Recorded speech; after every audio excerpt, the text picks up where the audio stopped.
First of all, I don't think Buddha's going to do that. But second of all, whose fault is that exactly, Alex? Well, like I said, Bane, I think his pride, kind of overrated common sense there. Well, Mike Ratick gets hold of the hair of Slayer and backs him into the corner. And clean break. Clean break, but he's talking a little smack here to the champ. One half of the tag team champions. And Slayer's not a guy you're going to push around. Oh, he just did. No, actually, in that instance, it was Slayer pushing around Mike Ratick. Oh, that time.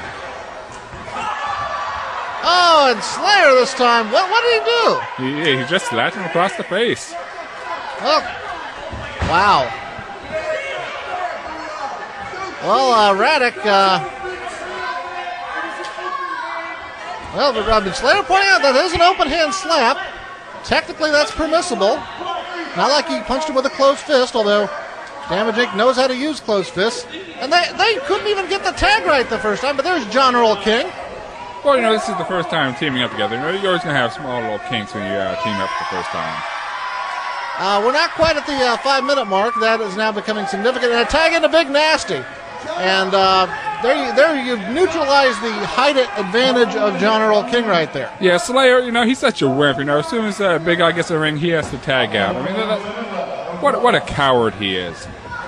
Well, we got the clock is ticking here. Of course, Damage Inc. doesn't seem rushed. Whether they win in 5 minutes or it takes them longer, they're still going to be the tag team champions. What they have to guard against is overconfidence. And John Earl King getting into it with the fans and with the referee. He's asking the cameraman. I thought he was asking people that are watching this on the internet. Apparently not realizing that, much as we love to, we're not live because we can't afford it. Well, you know what? Send Buddha an email. Buddha at CPWWrestling.com. Tell him whether he pulled the hair. I don't know. Anyway, John Earl back into the corner, taking his time. Did Buddha I don't think Buddha actually put up $100 on this bet. I think this was a very one-sided stipulation. Yeah, like I said, a little bit of pride, clouding the judgment of Bill Bane there. Shoulder tackle by Big Nasty, although maybe Bill Bane was trying to build up the confidence of his tag team.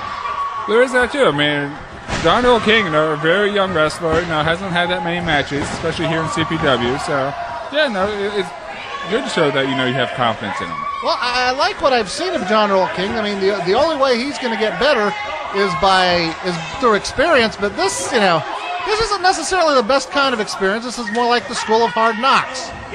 And he's getting knocked upside the head once and twice, and now Buddha's stepping in, telling him no closed fists. And it looks like he just sort of threw him over by the ears. Or maybe by those locks of long hair. Anyway, I don't think Ratick tagged legally, and I don't think it's going to matter much to Slayer. As Slayer gives him a hip toss. Comes through with a clothesline. Mike Ratick struggling. Another clothesline. Caught him right under the chin. Knocking John Earl King off the apron. Cheap shot. This is how Damage Inc. gets it done. This is why Damage Inc. are CPW Tag Team Champions for a 4th time. But notice again that Slayer only got in the ring once Mike Ratick got in. I'm telling you, he's afraid of John Earl King. I don't believe that. I mean, haven't we talked about the importance of size versus size and matching up correctly in tag team matches? Yes, but that doesn't suit my argument in this case. Oh, okay. Well, this time was Mike Ratick with a closed fist, and now Mike Ratick coming in for the choke, and Big Nasty coming over to help out his partner, throwing John Earl King outside the ring. Well, now they've left the ring. What has Bane got? Bane tried to hit Slayer with a chain, and he couldn't do it. He hit Mike Ratick instead. And Slayer goes for the cover. Slayer wins. Damage Inc. wins. And I can tell you that took less than 5 minutes. Bill Bane owes Buddha $100. I don't think Buddha takes checks either. Yeah, I think all his checks bounce, actually.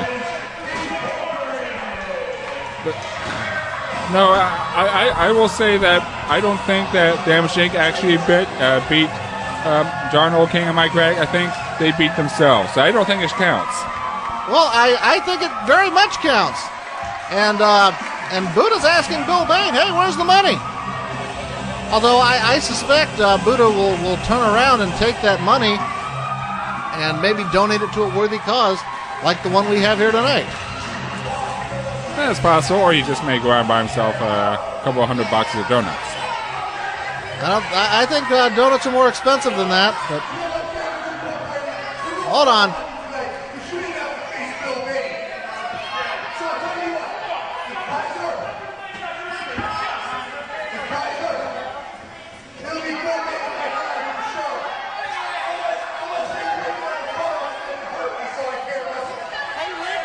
Well, Bain has just challenged on behalf of him and Mike Ratick for a match next month in Kaiser. Well, hopefully he'll be healed by that time that he actually wrestle.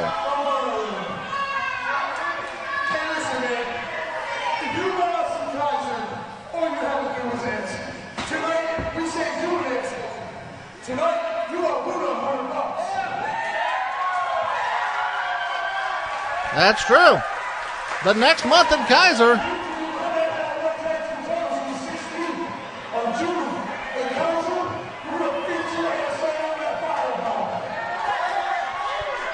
all right, well, Damage Inc., Bain and Ratick next month in Kaiser, West Virginia.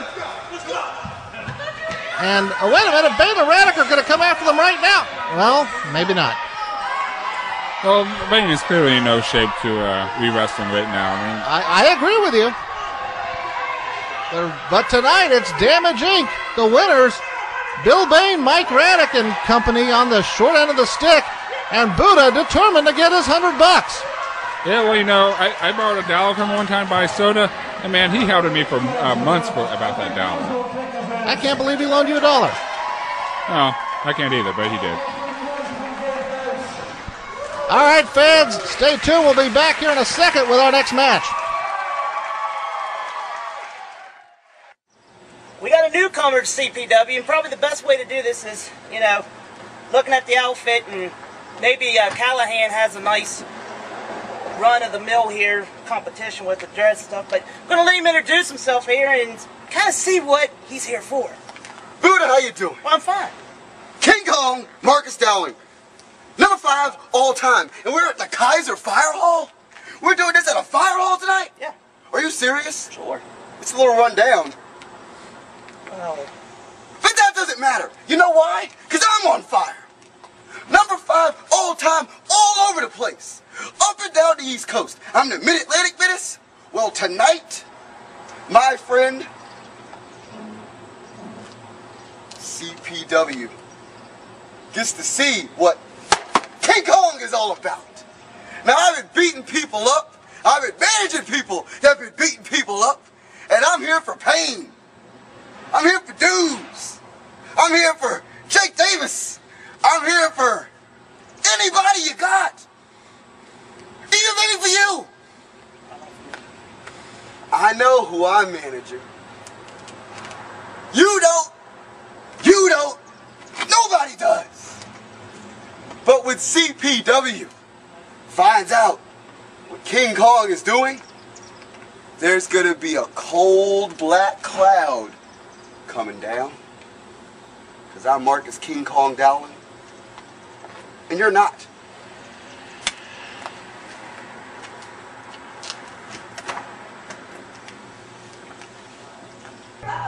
Well, Alex, if you were wondering about the comments of Marcus Dowling, we take you to Jake Davis versus Leslie Leatherman later that night at Freedom Road. Shane Chanos, your guest referee. Shane Chanos grabs the chair away from Leslie Leatherman.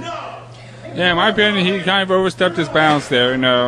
Referee should not be getting involved like that. Well, and Leslie Leatherman should not be punching the referee. Oh, if it's Shane Chanos, it's okay.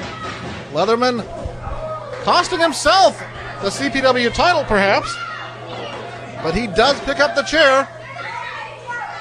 And he's ready to inflict more damage to his hated rival, Jake the Machine Davis. Yeah, it's hard to believe that these two were once partners. It is hard to believe. DDT on the chair.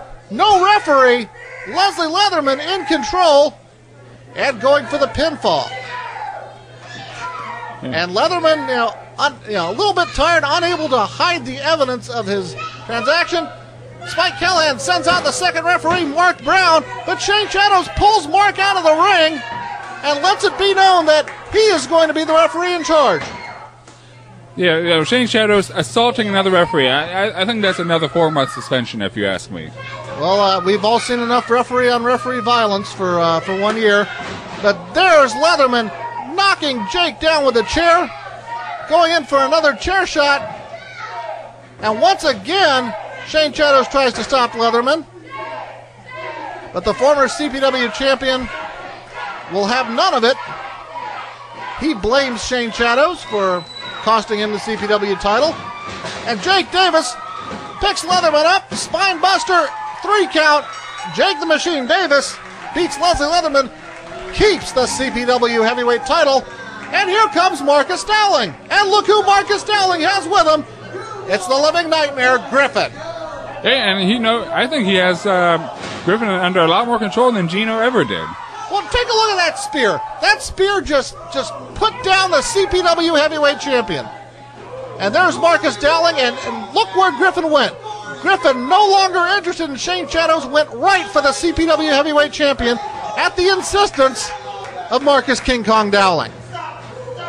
There is Griffin. Watch what he does here. It's over in that corner of the ring. He picks up Jake the Machine Davis and destroys him with a power bomb. Leatherman gets hold of Shane Shadows, knocks him out with a chair. That sets the table for August the 11th at the Kaiser Fire Hall, when it's Davis and Shadows against Leatherman and Griffin. Well, so far so good, Alex. We're getting set. We have a big matchup here. One of our features tonight. This is going to